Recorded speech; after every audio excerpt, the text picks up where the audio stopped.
Before grocery aisles and food delivery apps, medieval people had to get creative with whatever they could dig up, hunt, or scrape together. These 15 long-lost recipes weren't just cheap, they helped folks stay alive through freezing winters and empty fields. Some of them might even give your kitchen a few wild new ideas. Starting with pottage. Pottage was medieval meal prep before meal prep was cool.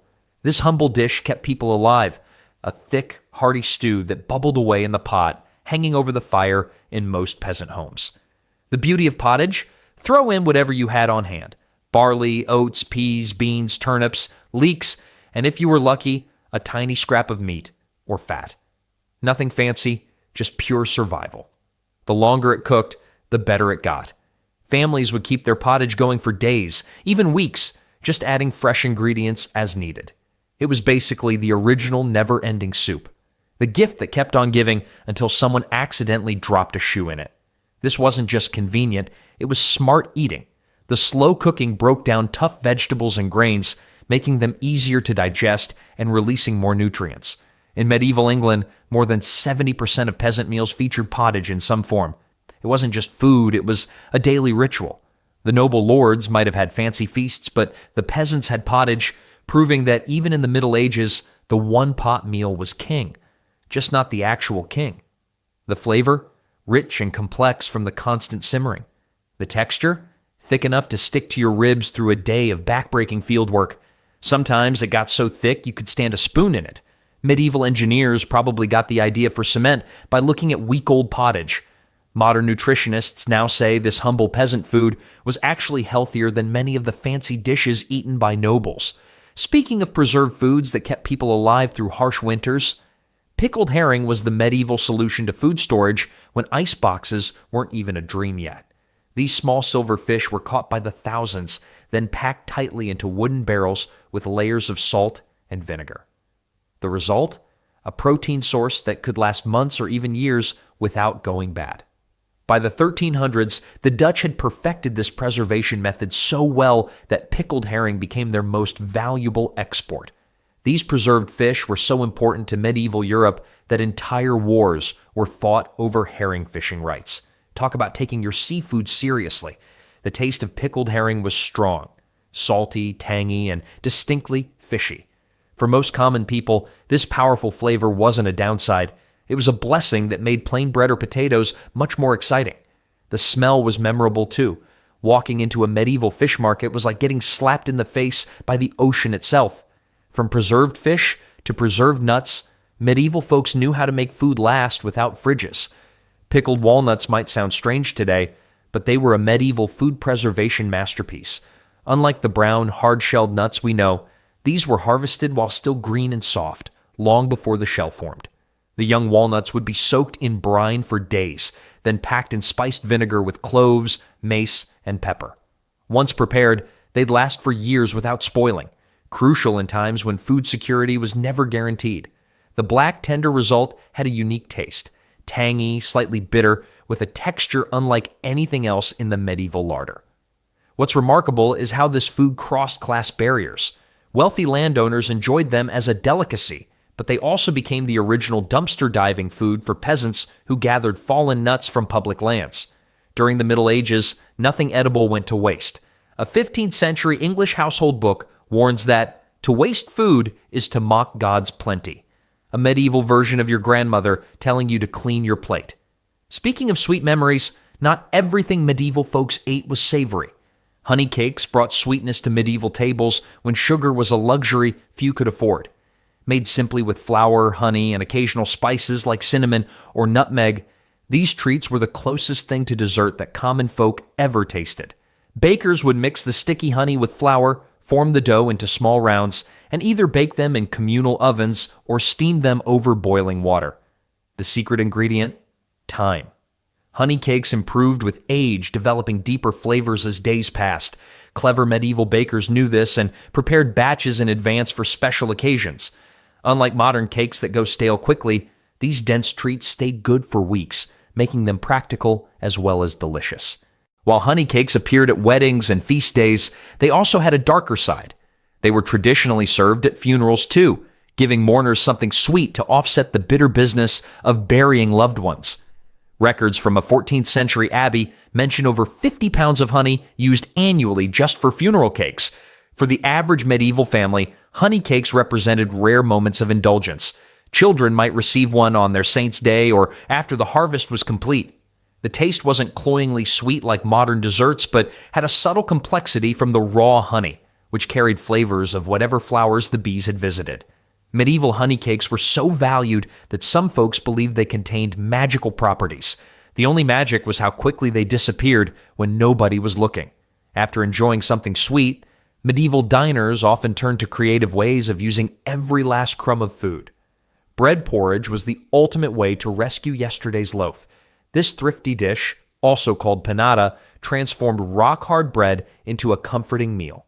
The cook would tear the stale bread into chunks, then simmer it with broth until it broke down into a thick, smooth porridge.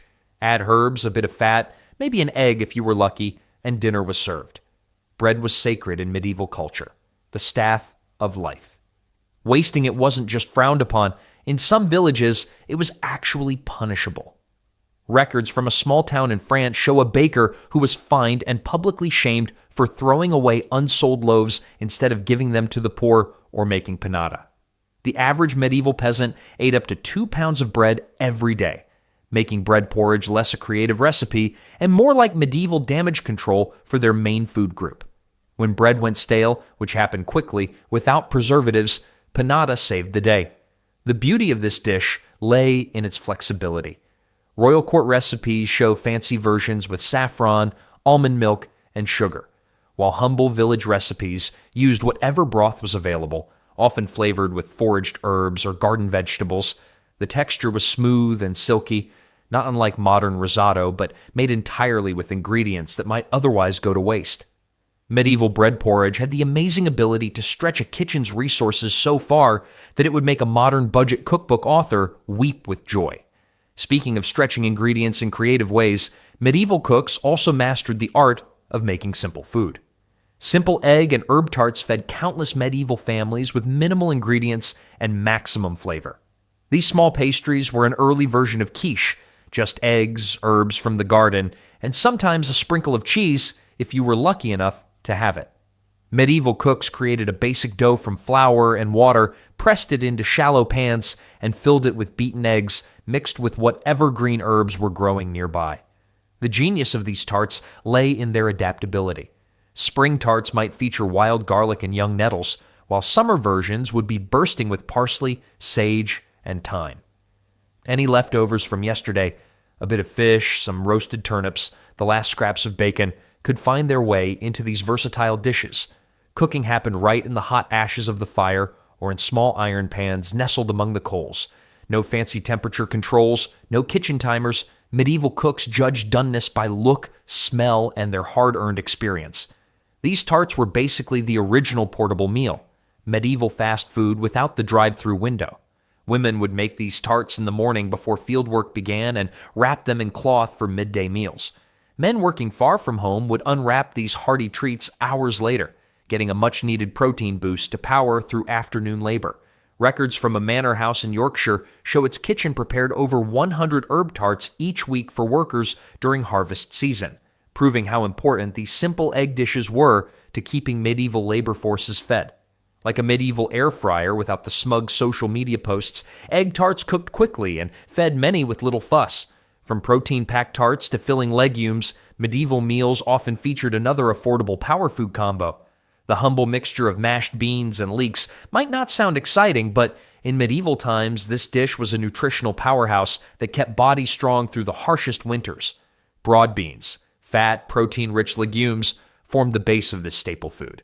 The beans would be soaked overnight, boiled until tender, then mashed with a wooden pestle until smooth. Leeks, those mild onion relatives that grow even in poor soil, were chopped and gently cooked in whatever fat was available, often just a scraping of lard or a splash of olive oil in Mediterranean regions. When combined, these simple ingredients created a filling meal that offered serious staying power. Medieval farmers couldn't take lunch breaks every few hours. They needed food that would fuel them from dawn until dusk. This bean and leek mixture did exactly that. What made this combo truly special was its availability to almost everyone. Beans could be dried and stored for years, while leeks were among the hardiest vegetables in the medieval garden, surviving even when other crops failed. Beans were so valuable that in parts of medieval France, tenants could pay their rent with bags of dried broad beans instead of coins. Possibly the only time in history when passing gas might have been considered legal tender. The nutritional value of this simple dish was remarkable. Modern analysis shows that a serving provided nearly half the daily protein needed by an active adult, plus essential vitamins and minerals lacking in most medieval diets. Beans held such importance that many villages maintained common bean fields where every family could grow their crop. Records from a 14th century English manor show that even during famine years, the bean fields were carefully tended and guarded. The combination was so filling that a medieval saying warned against eating beans before important meetings. No one wanted to be the person who cleared the great hall with their digestive after effects. For evenings when a change of pace was needed, medieval cooks often turned to drinks that could double as desserts or medicine. Take a sip of posset and step back in time. This curious concoction blurred the lines between beverage, medicine, and dessert. Medieval folks made posset by warming milk, then adding wine or ale to curdle it. The mixture was typically sweetened with honey and spiced with whatever was available: cinnamon, nutmeg, or ginger. The result? A warm, thick drink with soft curds floating in a sweet, tangy liquid. Posset gained popularity across all social classes for different reasons. The wealthy enjoyed elaborate versions in special posset cups with spouts for sipping the liquid while catching the curds with small spoons. Meanwhile, common households valued posset for its ability to use up leftover ale before it spoiled. Sweet, tangy, weirdly comforting, posset was like warm yogurt's unpredictable cousin that showed up at every family gathering, whether invited or not. The taste varied widely depending on the quality of ingredients, but most people found it soothing and satisfying. Beyond its culinary appeal, posset had a reputation as a cure-all. Medieval healers prescribed it for everything from the common cold to digestive troubles. A 15th century medical text recommends posset made with sage for treating fever and with rosemary for clearing the head. Grandmothers would push posset like it was a miracle cure, medieval Vicks vapor rub in drinkable form. Taverns often served posset as a nightcap, claiming it promoted good sleep and prevented hangovers. Though drinking more alcohol to prevent a hangover seems like flawed medieval logic. The tradition of posset remained popular for centuries, eventually evolving into the syllabubs and custards we know today. Some traditional British households still make a version of it for special occasions. When travelers needed nourishment on the go, however, they turned to heartier fare that could travel well. Long before plastic containers and Sunday meal prep sessions, meat pasties solved the medieval lunch dilemma. These handheld pies contained a filling of chopped meat, root vegetables, and herbs all wrapped in a sturdy dough shell. The dough wasn't just a container, but a preservation method. Sealing the filling from air kept it fresh longer. Contrary to popular belief, pasties weren't just for the wealthy. Common folks made them with whatever scraps were available. A bit of leftover pork, turnips, onions, and maybe some dried herbs. The wealthy versions might include venison, exotic spices, or dried fruits, but the basic concept remained the same: portable, preserved food. Medieval workers relied heavily on these convenient meals. Miners in Cornwall became especially famous for their pasties, which they took deep underground. The thick crimped edge of the pastry served as a handle that could be held with dirty hands and then discarded. This edible lunchbox was the medieval equivalent of those smug office workers with their matching glass containers, except miners were worried about mine shaft collapse rather than Instagram likes. The pasty played such a vital role in medieval life that it appears in household records across Europe. A manor account from 1300 shows that during harvest season, a single kitchen produced over 200 pasties in 1 week to feed field workers. When even meat was scarce, medieval kitchens turned to another low-cost option that packed impressive flavor. Forget fancy soup stocks. Onion broth fed medieval Europe with minimal fuss and maximum flavor. At its most basic, this kitchen staple consisted of thinly sliced onions simmered in water with a pinch of salt. Wealthier households might add a marrow bone or herbs, but even the simplest version provided remarkable sustenance and taste. Onions were among the easiest vegetables to grow and store in medieval times. Their long shelf life made them precious during winter months when fresh food was scarce. A single sack of onions could keep a family in broth for weeks when other options ran out. Medieval physicians valued onion broth for its supposed healing properties. Texts from the 1400s recommend it for treating coughs, reducing fever, and easing joint pain. Onion broth was basically medieval medicine. It might not cure you, but it would make everyone too teary-eyed to notice you were still sick. The biggest downside? Medieval kitchens doubled as tear gas chambers during preparation. With no ventilation beyond smoky chimneys, cooks probably spent half their time looking like they'd just watched a tragic play unfold. Also doubled as a natural eye cleanser, whether you wanted it or not. While onion broth made the most of vegetables, another medieval specialty proved that no part of an animal needed to go to waste. Waste not, want not, reached its peak with medieval offal pies. These hearty dishes contained all the animal parts modern shoppers avoid: liver, heart, kidneys, lungs, and other organs mixed with herbs and enclosed in a rustic pastry crust. While it might make some modern diners squirm, these pies were practical, nutritious, and surprisingly tasty. When an animal was butchered in a medieval village, nothing went to waste. Meat was expensive, so common folk made clever use of every part. The organs, or offal, were actually some of the most nutrient-dense parts of the animal, rich in iron, vitamins, and protein. These nutritional powerhouses kept people healthy during harsh winters when fresh food was scarce. Preparing offal pie required skill. The organs needed careful cleaning and often pre-cooking before being chopped and seasoned with herbs, salt, and sometimes dried fruits or nuts to balance the strong flavors. The mixture was then wrapped in pastry and baked until golden brown. The eating experience was an adventure in textures, somewhere between a treasure hunt and a guessing game of what organ did I just bite into? Medieval dinner conversation starter: is this bit lung or is it liver? In 13th century London, records show that over 30% of butchered animals were used entirely, organs and all. Butchers would separate the offal specifically for pies and sausages, which became affordable protein sources for everyday people. These pies were so common that medieval doctors actually recommended them for specific ailments. Feeling weak? Eat heart pie. Trouble breathing? Try some lung pie. Having memory problems? Brain pie might help, or you might forget you ate it. While some preferred their animal parts hidden in pies, others enjoyed a more refined approach to humble ingredients. How did medieval folk enjoy cheese before pizza existed? Cheese and herb pie was the answer. Fresh curd cheese mixed with eggs and garden herbs in a simple flour crust. Unlike everyday meat pies, cheese pies were special treats made only when milk was plentiful in spring and summer. Medieval cooking manuscripts show these pies varied across Europe, with southern versions using olive oil and Mediterranean herbs, while northern recipes featured butter and chives. Cheese and herb pie was the dish you made when you wanted to impress guests but couldn't afford a feast. It was basically saying, look how fancy we are with our dairy, while secretly knowing it cost almost nothing to make. For breakfast on busy workdays, medieval folk needed something quicker that could be prepared ahead of time. Medieval breakfast was all about oat pancakes, the ultimate fast food when you needed to eat quickly before a day of hard labor. These rustic flatbreads were made from ground oats mixed with water and a pinch of salt, then cooked on hot stones beside the fire or on simple iron griddles. Unlike modern fluffy pancakes, these were thin, hearty discs designed to fill bellies and provide lasting energy. Oats grew where other grains failed, making them a lifesaver in northern regions with poor soil and wet weather.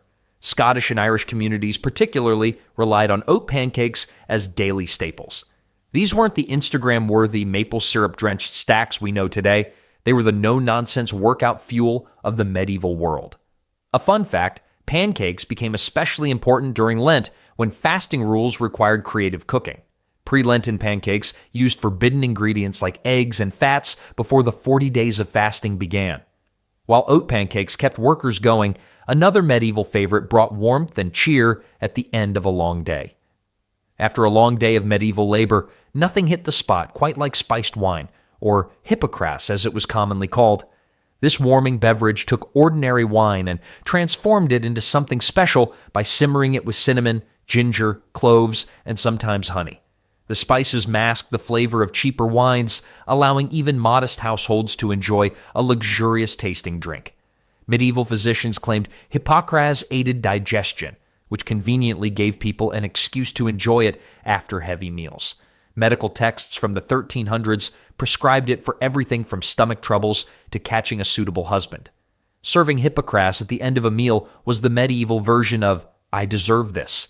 After eating bland pottage for days, a spiced drink felt like a reward for simply surviving another week without the plague. Speaking of warm comfort, medieval bakers knew that adding a special ingredient to bread could make it extra special. Brown ale bread turned a daily necessity into something special by using ale instead of water in the dough. This clever substitution resulted in a moister, better rising loaf with a slightly tangy flavor that medieval people found irresistible. The natural yeasts and sugars in the ale helped the bread rise more effectively than plain water, creating a fluffier texture. Medieval bakers discovered this technique out of practicality. Ale was often safer to drink than water in towns and cities where water sources were contaminated. Cooking killed any harmful bacteria, making ale bread both delicious and sensible. Yeast in medieval times was wild and unpredictable, literally foraged from the air or recycled from brewing. Ale bread was like having a backup plan when your usual yeast was feeling lazy or had taken the day off entirely. Brown ale bread remains one of the most practical food hacks from medieval times, proving that sometimes the best cooking innovations come from simply working with what's available.